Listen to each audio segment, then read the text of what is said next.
بسم اللہ الرحمن الرحیم۔ شروع اللہ کے نام سے جو بڑا مہربان نہایت رحم والا ہے۔ السلام علیکم۔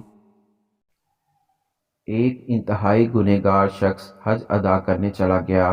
وہاں کعبے کا غلاف پکڑ کر بولا، یا الہی، اس گھر کی زیارت کو حج کہتے ہیں، اور کلمہ حج میں 2 حرف ہیں، ہا تیرا حکم اور جیم سے جرم مراد ہیں، تو اپنے حکم سے میرے جرم معاف فرما دے۔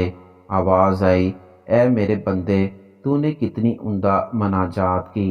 پھر کہو، وہ دوبارہ نئے انداز سے یوں پکارتا ہے، اے میرے بخشن ہار، اے غفار، تیری مغفرت کا دریا گنہگاروں کی مغفرت اور بخشش کے لیے پرجوش ہے، اور تیری رحمت کا خزانہ ہر سوالی کے لیے کھلا ہے۔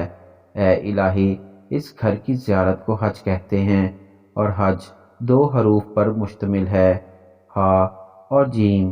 ہا میری حاجت، اور جیم سے تیرا جود و کرم، اس مسکین کی حاجت پوری فرما دے۔ آواز آئی، اے جوان مرد، تو نے کیا خوب حمد کی۔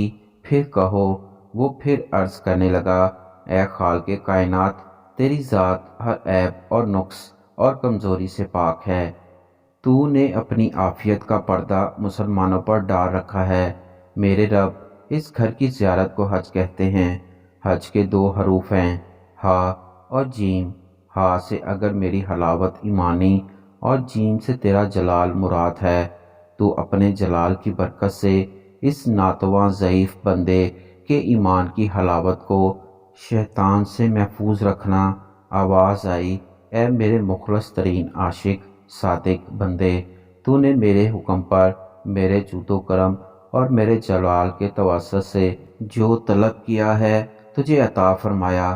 ہمارا تو کام ہی مانگنے والے کے دامن کو بھر دینا ہے، مگر بات یہ ہے، کوئی مانگے تو صحیح، کسی کو مانگنے کا سلیقہ تو آتا ہو۔